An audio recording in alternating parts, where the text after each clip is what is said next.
In this video, we're going to look at objects that have a net force that are acting on it, that you are going to have to break that net force into its components. Here in the picture, we have a 1.5 kilogram mass, and there's a net force of 7.7 newtons that's acting on it, but it's acting at an angle of 41.4 degrees to the horizon. So what we have to do is we have to break this vector into its force components. So I need to find the component of the force that is acting parallel to the direction of motion first.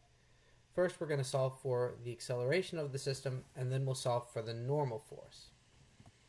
So to find this vector, I have an angle, I have the hypotenuse, and I'm looking for the adjacent. So we're going to say cosine of theta is equal to the adjacent divided by the hypotenuse. So to find the adjacent component, I just take 7.7 newtons times the cosine of theta, 41.4. Plug that into my calculator, and I get 5.8 newtons. So that means that this component is just 5.8 newtons that's moving to the right. The upward component is going to affect the normal force of the object. But just in terms of finding the acceleration of the object, I only need to know the force in the motion that the object is going, and then just divide by the mass. So acceleration equals force divided by mass. 5.8 newtons divided by its 1.5 kilograms gives me an acceleration of 3.86 meters per second squared. Alright, so we solved for the acceleration of the system. Well, what about the other component? This component right here. So we know that gravity is pulling this object down, but as this 7.7 newtons is pulling up and to the right, there's a component that's also going straight up. So in order to solve for the normal force, if I were to draw a free body diagram of this object, I would draw the force of gravity going straight down. I would have the force of the pull going up, and also the table is providing a normal force as well. So there's three forces acting on this.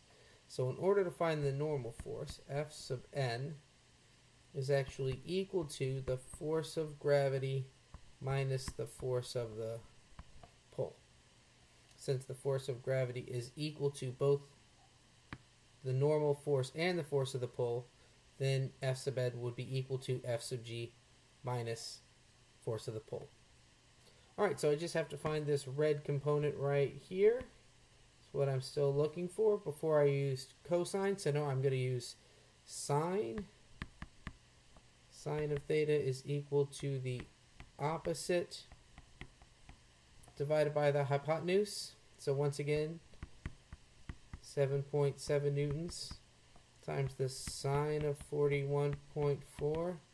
And now I'm going to get a value of 5.09. We're just going to drop the 09 because here I'm just looking for the normal force, and the force of gravity is just, so F sub g is mass times acceleration, so 1.5 times 10 meters per second squared is 15 newtons.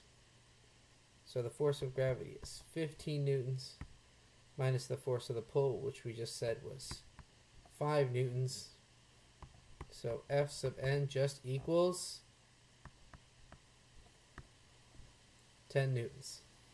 Alright, so we solved for both parts in under 5 minutes. Not bad.